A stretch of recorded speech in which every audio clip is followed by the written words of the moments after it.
Vous savez, le seul ennemi des chrétiens, laissez Satan tranquille. Un homme comme ça, dépouillé, comment il peut être mon ennemi?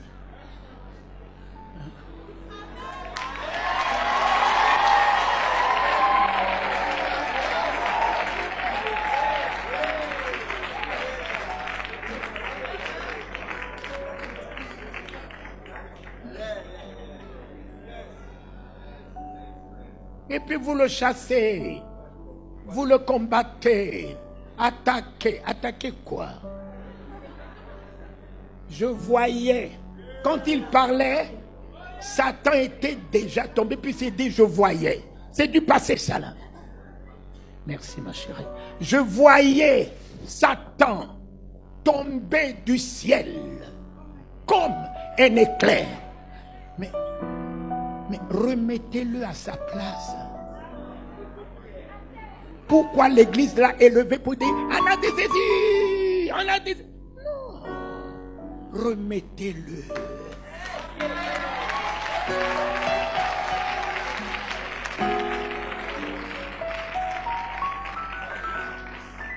Ce n'est pas vous qui l'avez délogé.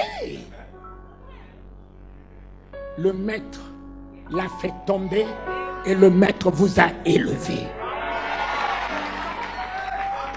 Élevé. Vous êtes élevé. Prenez les Psaumes 8 qui vous disent il a tout mis sous vos pieds. Tout mis, tout.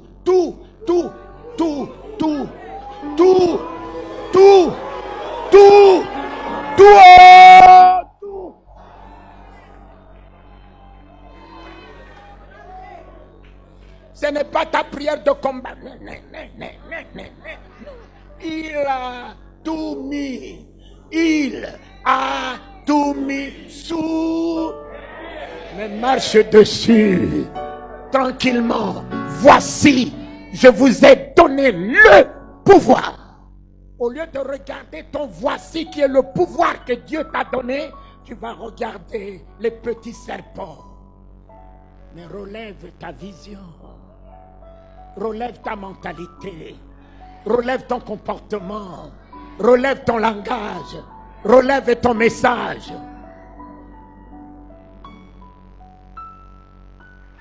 Fais attention à ce que tu mets dans la bouche. Tu peux créer la mort comme tu peux créer la vie. L'élément mal, quand la semence sort de là, elle ne peut pas revenir sans effet. Donc faisons attention avec la bouche. N'allez pas chercher vos sorciers, vos ennemis en dehors de votre bouche. Le jour où vous aurez l'équilibre de votre langue, vous ne verrez plus les ennemis.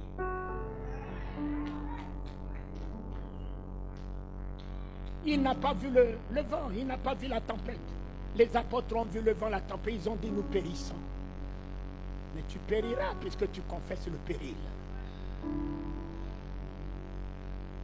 Lazare dort, allons le réveiller. La fille de Jairus dort. Quel est le genre de ce prophète? Il n'était pas là. Lorsque nous avons vu Lazare mourir, quel est ce langage? Mais si tu es né de nouveau, parle un autre langage. La nouvelle naissance, ce n'est pas je suis né de nouveau, c'est un comportement. La nouvelle naissance, ce n'est pas venir à l'église tout le temps, c'est une mentalité.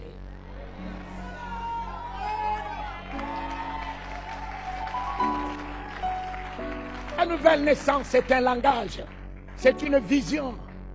Tu vois le mal partout, mais Jésus ne voyait pas le mal partout. J'ai un seul objectif, c'est tout. Comme la femme qui avait la perte de sein, il ne voyait même pas la foule. Il voyait que le vêtement de Jésus. Il ne voyait pas la foule.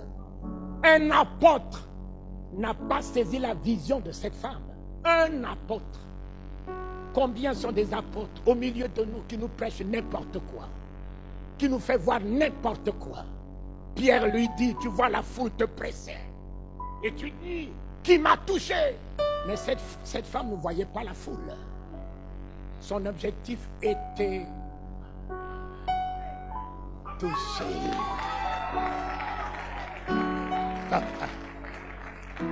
Sois déterminé dans ton objectif. Papa, tu es le seul à porter ta vision.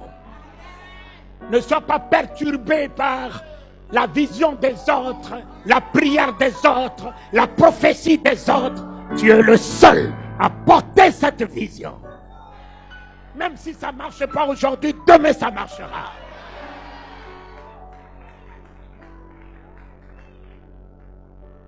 Voilà ce que tu dois avoir, la foi.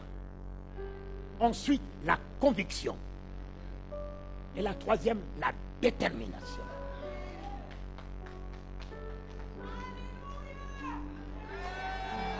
Et tu deviens un homme de Dieu. Tu deviens une femme de Dieu sur qui Dieu peut compter. Un homme de Dieu ne tangue pas. Un homme de Dieu ne vivote pas. Un homme de Dieu ne chante pas de langage. Un homme de Dieu gagne le combat avant le combat.